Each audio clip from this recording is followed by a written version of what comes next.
Coming up today on Locked On Texas Tech, how did the Jayhawks make it look so good last time around against the Cowboys? We'll investigate. Also getting back to immaculate vibes from United Supermarkets Arena to kick off the week here in Lubbock. But first, it's Lance Leipold learning them up in Lawrence. Next on Locked On Texas Tech. You are Locked On Texas Tech, your daily podcast on the Texas Tech Red Raiders, part of the Locked On Podcast Network, your team every day. We're going to start this thing off right. Raider!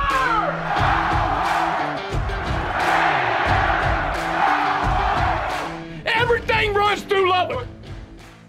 Great to see you again on Locked On Texas Tech on the Locked On Podcast Network, where it's your team every day. Thanks for making us your first listen. With the only Chris Level, I'm Casey Cowan, and today's episode of Locked On Texas Tech brought to you by Sling TV. Sling has got something for everyone, especially college football fans. Massive lineup of games across the ACC, Big 10, Big 12, Pac-12, SEC. So you can always catch the games you want on Sling. Check out Sling TV now to see the massive lineup of games they'll have all season long, including this weekend. It's Sling, the TV you'll love for a price you'll love. So try it today. Chris, as we're getting set for the Red Raiders to return to West Texas, it's the Kansas Jayhawks coming up next Saturday night from Jones Stadium, fitting the description, we hope, of the next potential victim, assuming there might be one out there once again. And I got to say, I've heard from some Red Raider fans that as you look at a program there in Lawrence, led by a head coach in his second season now at the helm of that program, there's some, I think, trying to find some similarities. What is Lance Leipold doing right when he is rebuilding Kansas football? They're a bowl-eligible program, so you know some things are going well. But what's really sticking out to you as far as the Leipold brand of Kansas football? Well, you know, Casey, I think, too, it's crazy when you think back to when he took over, because I think he took over when he got that job. It was like May. Okay, when he first got the job of that year that he took over, and so he misses the entire spring, and I think their scholarship numbers were short and all those things. But the thing that he did or got lucky on or manufactured or what however you want to phrase it, probably a combination of everything, is Jalen Daniels was really kind of a player last season that kind of emerged, and they went into Austin and beat Texas, but he kind of just got better and better. And then I think he hit the ground running this year. And then they have an experienced backup in Jason Bean this season these kids are extremely fast. And I think he's built systems around them to where they have an identity. And I think that's the most important thing for any program is they have an identity on offense. And they've had some continuity now at the quarterback position with kind of the same mold of a player, but it's very much in the realm of, this is kind of, in some ways, this is like some Kansas State stuff that we've talked about, in that it's very simple, yet it's very complicated. They just out-execute you, because what they do, they just kind of make you think they're doing all these crazy things, and yet they're really just running the same basic plays out of a variety of different looks. But it's essentially the quarterback runs it or the running back runs it a lot of the time.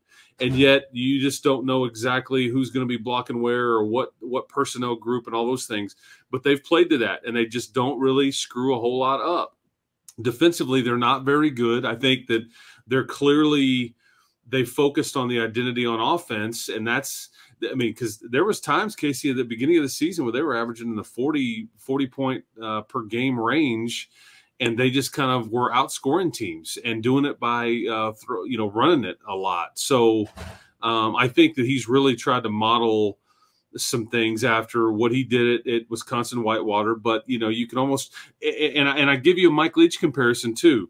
It's in that Mike you thought it was this giant playbook and all that. It's really not. It's that small little sheet of paper, and yet they're just moving their pieces around all different places, or they just running the same stuff out of a variety of different looks. But he's a really good football coach, and in some ways, I hope it's not this Saturday, but I hope he wins more games after this Saturday, because you'd love to get him out of there, and that's the best compliment that I can.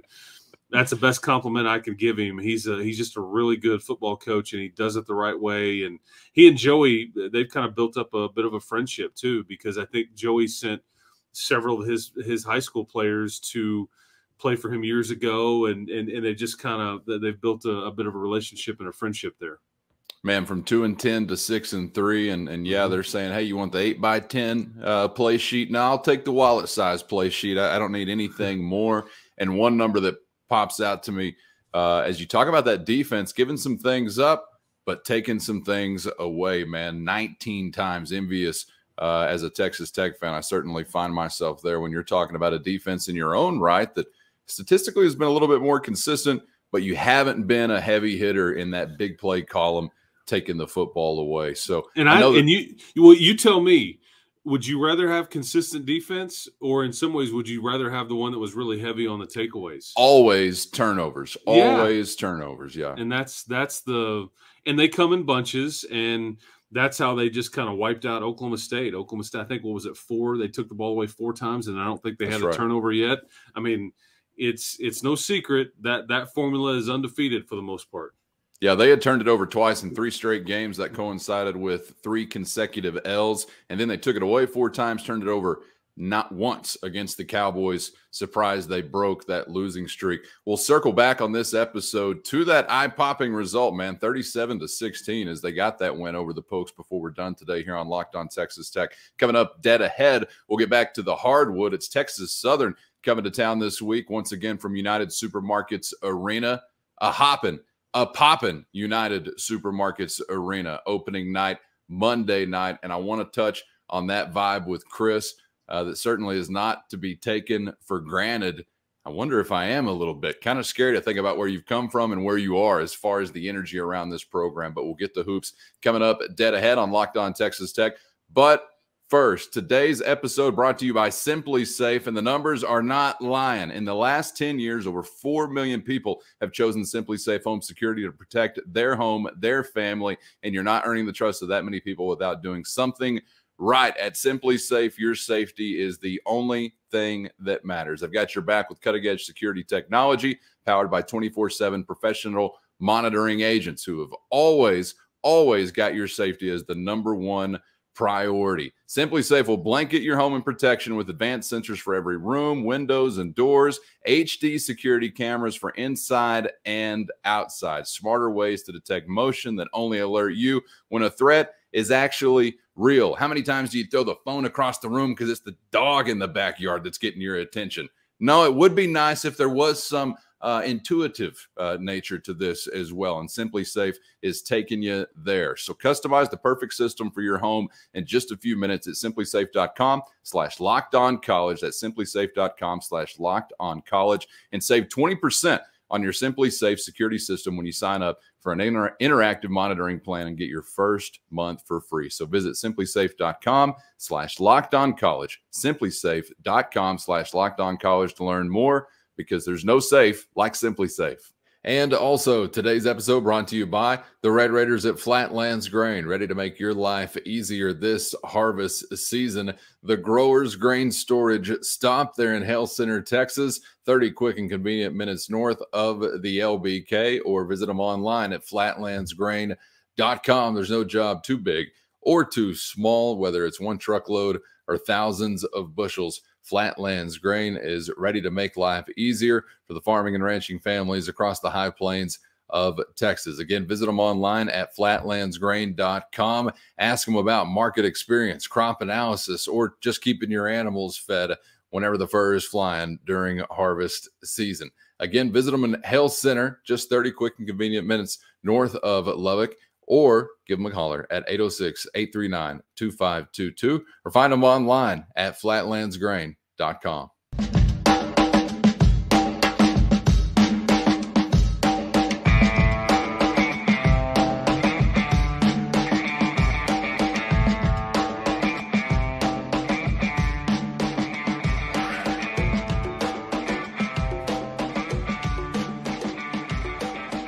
It's Locked On Texas Tech on the Locked On Podcast Network, where it's your team every day with Chris Level. I'm Casey Cowan. Thanks for joining us on YouTube or anywhere you get podcasts. Subscribe on YouTube if you haven't already. Bonus episodes coming at you every week as the schedule really ramps up with football and basketball worlds colliding. So you don't want to miss anything. Make sure you're subscribed on YouTube. Chris, we talked yesterday on our first episode of the week about, well, essentially what was going down, second episode of the week, what was going down on the floor at the USA opening night, Monday night, as the Red Raiders down Northwestern State. But you mentioned to me, again, not lost on you, and you've always got a great seat on one side of the court or the other to really feel that energy. But, man, for opening night against Northwestern State, the energy was at a fevered pitch. You told me they were expecting a good crowd. I'm not sure I really believed you, though, to the extent that we saw it there actually in reality. I knew that they were expecting about 14,000. I think there was every bit of that there, and I was, the student section was completely full, and I walked into that building, and you just can't help but it's just this like vibe and juice that you get when you're in a building like that, and the music is loud, and all those kids are in there yelling. And it's just become the thing to do. It's crazy to me because you and I have been around here long enough to know when it was the opposite. I'll never forget when Tubby Smith got here and he kind of got it rolling, and you get about 6,000 or 7,000 people here, and he's looking around. He's like, okay, this is pretty good. And I'm thinking, you have twice that here right now. And then those were conference games. And you have twice that many people here now, and it's for a Northwestern State game in November. And so, because at 8 o'clock, at 8 o'clock on a weeknight, yeah, on a Monday night. And so, I just think that they've recruited to that. They've tried to sell these kids on being in front of those kinds of crowds, and you and I have talked before, and that you almost kind of like don't realize, or it's almost become normal. And I'm just telling you, it is not. Right. You just look anywhere in the country, especially in your conference or in your state, and it's just not. That is not normal. It sticks out like a sore thumb in a good way, but it's if crowds are there like that, on a regular basis, it is really hard to win there. There is a reason that Kansas almost never loses at home, because that crowd impacts the players on both teams and officiating and everything. Yeah. We can act like it doesn't, but that's the reality of it. But it was awesome, man. I mean, the opening night crowd was legit, and it makes me smile because again, we've seen it when it was the opposite, and you were one of the worst Power 5 programs there was. And that was after also a great era with Bob Knight where it was hopping. Yep. I mean, we've ridden this roller coaster ride, and he bottomed out. And after that, no doubt. I mean, yeah, with Pat and then Billy / Chris Walker and then Tubby, and and Tubby got it back, and then Chris Beard took the baton and then took it even further, and now Mark Adams is in charge of it now. But I just, because it absolutely impacts the way the game is played. And I was curious in that opener, and I think it affected some of these kids in a negative way in some ways, that you can't replicate this. These are the most people that some of these kids have ever played in front of, and you can't practice for that. You can't replicate kind of the nervous energy that you feel, or trying to do too much, or it makes you get tired really quickly. I mean, all those things, but yeah, you don't want to wear yourself out in the layup line, and that can happen. I think you nailed it. That's exactly right. The emotion, the everything. Yes. And you played high school basketball, and I did too. And like you know what that's like when you're playing at like the big, rivalry or whatever, and you're all juiced up, and you get tired real quick, and you're not sure why, but it's almost like mental. But it was funny kind of watching some of those kids go through that, because I thought Elijah Fisher, he got really tired quickly, just because it's a lot, and he's a young kid and all those things. But I'm looking forward to more. That's also why it's a big deal when you look at the league schedule that gets sent to you. And when you're curious what home games you're going to have in that stretch where you don't have students on campus. Yeah. And I think this year, you get Kansas right after the first of the year, and you get Baylor in kind of mid-January. All those kids may be back in school or close to it by then. That's two of the best home games you're going to have. And if you don't have students there, coaches look at it and go, I mean, you start looking at it and go, okay, we didn't catch a break there. But that's just because you want as many of your home games, whenever your students are actually on campus, because they just make so much of a difference. Because, I mean, they're just, the swag surfing, the whatever we're doing. I mean, but that whole bottom and at the top, and they just make that environment, man. It was awesome. But very impressive by the Tech fan base to turn out. And it's become the place to be. Well, allow me to make this call. That's a good heads up to the natives. We're going to need you here as you've got some big ones. You know what? And I've got a sneaking suspicion we'll have a decent environment for both of those. But I do hate the way that traditionally breaks down. I remember it being at some of those games when students weren't on campus yet. In the Big 12, you stink as a program. And I was mentioning to you off the air, I was on the opposite end of like the press row, and I could hear your radio call just in the building. I mean, I could just, man, Chris is really having a great call tonight. Sounds great. Must sound great over the air, actually. But we've come a long way. I hate it when it lines up that way, but you get some of those breaks going against you this time around. But maybe we'll get some West Texas weirdos in the building and give them something to shiver their timbers about whenever they come to town. Can't wait to be back in that building coming up later this week as Tech will roll on, getting this non-conference schedule started with Texas Southern. And, a couple of things before we move on from basketball talk is that, okay, so Johnny Jones is the head coach at Texas Southern. He was the former LSU head coach, coached at North Texas. Now he's at Texas Southern. And so we remember the kind of the interesting subplots with the opener versus Northwestern State. We had Hansel Emmanuel, did not end up playing, but you had 7'3", the kid from Missouri transfer and all that was just an enormous individual. Well, Texas Southern comes in to Lubbock this week.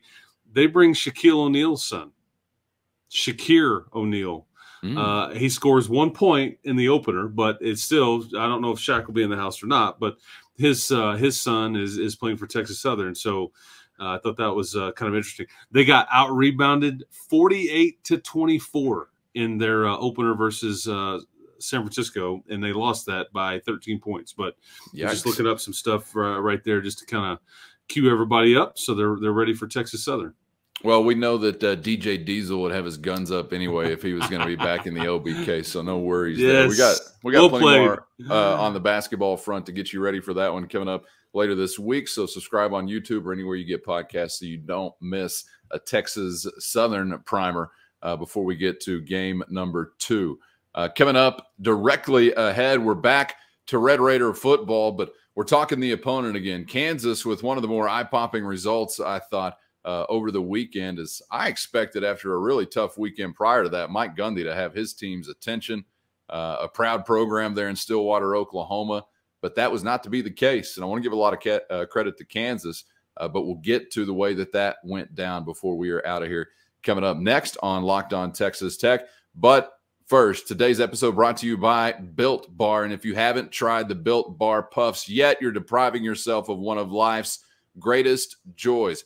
Got them in the crib, and it's been one of the great hurdles, early hurdles, Chris, in my new marriage, because I've noticed the numbers dwindling when I head back to the pantry for another Built Bar. So will it be something that brings us together, our love of Built Bars, or possibly tears us apart? I'm in prayer about it right now, and I'll keep you updated. But you got a new favorite you're going to want to get to know. It's the Cookie Dough Chunk Puff with a light and chewy texture, real cookie dough chunks, and, of course, they're covered in 100% real chocolate. So run to Built.com right now to snag a box for you and the family. You can keep it in the pantry, I guess, share with the ones you loved, or maybe if you're learning a lesson like I am, you need your own secret stash, like out in the gun safe, for crying out loud. I got to bring like 6 inches of steel between my woman and those Built Bars.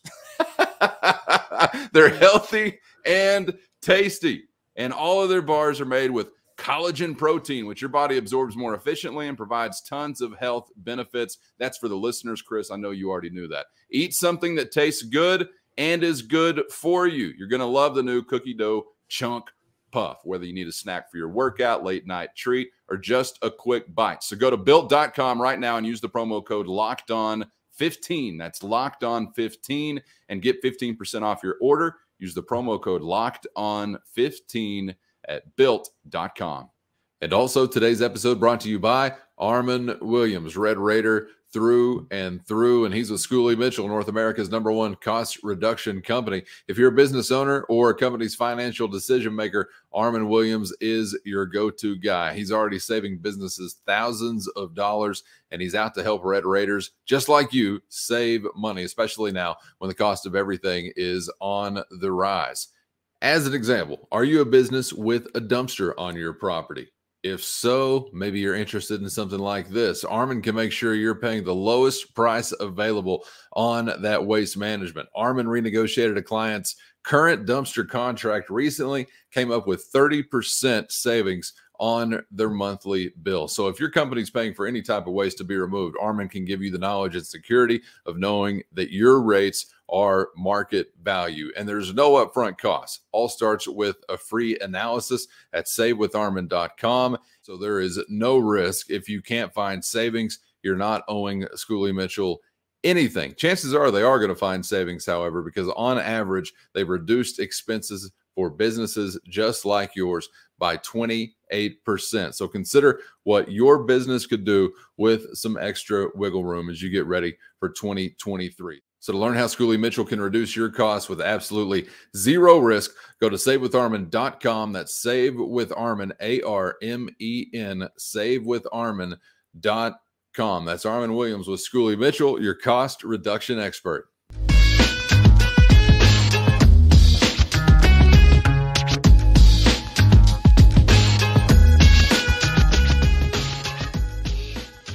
Thanks for joining us on Locked On Texas Tech on the Locked On Podcast Network. It's your team every day on YouTube or anywhere you get podcasts. Subscribe if you have not so far. Thanks to those who have saddled up for the ride with Chris Level. I'm Casey Cowan. We're back to Joey McGuire and the Red Raiders as they are after bowl eligibility.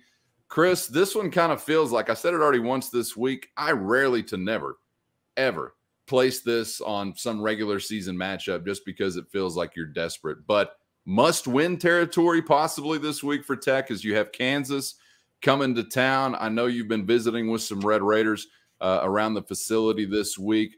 Are you catching that kind of vibe, or how are they framing what obviously to anyone is a big game this weekend? Yeah, Casey, it's one of the things I have to go do every week is you go over to talk to a bunch of players, and we get a lot of that stuff for the radio broadcast. And so it never ceases to amaze me that in my mind I'm feeling a certain way. I mean, this is both of our alma mater and everything. It's like you kind of get either frustrated or excited or whatever. And every time you go over there and you get around these kids that are in the machine and that are around it, and it matters much more to them than us. Let's make no mistake about that. I always come away feeling just good about life in general, if that makes sense, because there's such a breath of fresh air in some ways. I'm not trying to sound corny or Pollyanna-ish or anything. I knew where you were going with this already. We're insane as fans, and they are more day-to-day within the machine. Well, and you if you're them, you simply can't dwell on 100%. What happened, whether it was officiating or a plane ride or not playing well in the fourth quarter, whatever. You're on to the next. You have no choice. And so, I was fortunate enough to be around Tyler Shuck and Donovan Smith. And, I know that those two haven't played like a lot of people want them to play in some ways, and they haven't been as healthy as they wanted to be and all those things. But there's just not better people over there than like kids like that. And that's fun for me to be around and get in front of. But they both, Donovan Smith, he doesn't care who's playing quarterback. He just knows that if he's in there, he wants to deliver for his teammates. He loves this team. Tyler Shuck almost is apologetic for missing so much time. And that when we have opinions and it's like, man, I don't have confidence in this guy, or this guy needs to be better. And it's like you get in front of them and you view it from their world and their viewpoint. It's just different. It just hits different. It just does, man. And but those are two very professional, I think polished individuals, and they get it. They simply want to win, And, they are collectively, I think I talked to Muddy, I talked to Rabbit, I talked to Weston Wright, I talked to those two QBs, and it's all not looking at the remaining opportunities. It's really all just trying to stay with this one.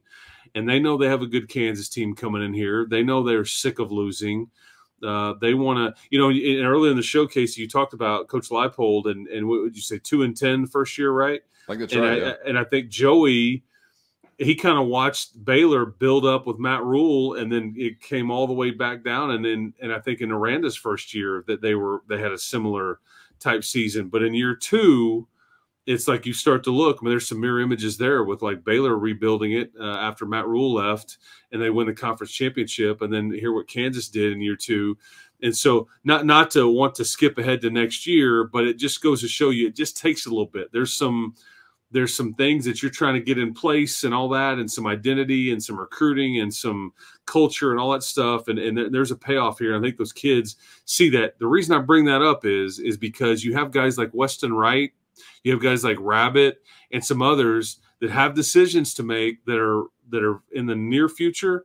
And boy, there's a lot of these guys talking about wanting to come back because of how they're being coached and dealt with on a daily basis. And that should make a lot of people feel good, because you just can't have enough older, experienced, guys that you want to have come back. And I would think those two would check the box. Yeah, I was excited to hear some of exactly that. I heard Rabbit talking about how much he loves Lubbock and how much he's enjoyed the coaching staff and things like that. So that'll be good news down the road if we actually see that come to fruition.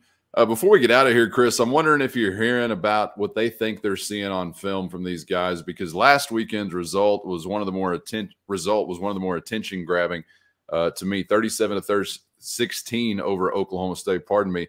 554 on the day for the offense. We already mentioned the 4 takeaways for the D, but 554 for the offense, 8 yards of play, and 351 they went on the ground. And I know that they've been very, very productive offensively. They even had 2 damn near 300-yard rushing days earlier in the season, 297, 280, but good grief, that was 2 months ago.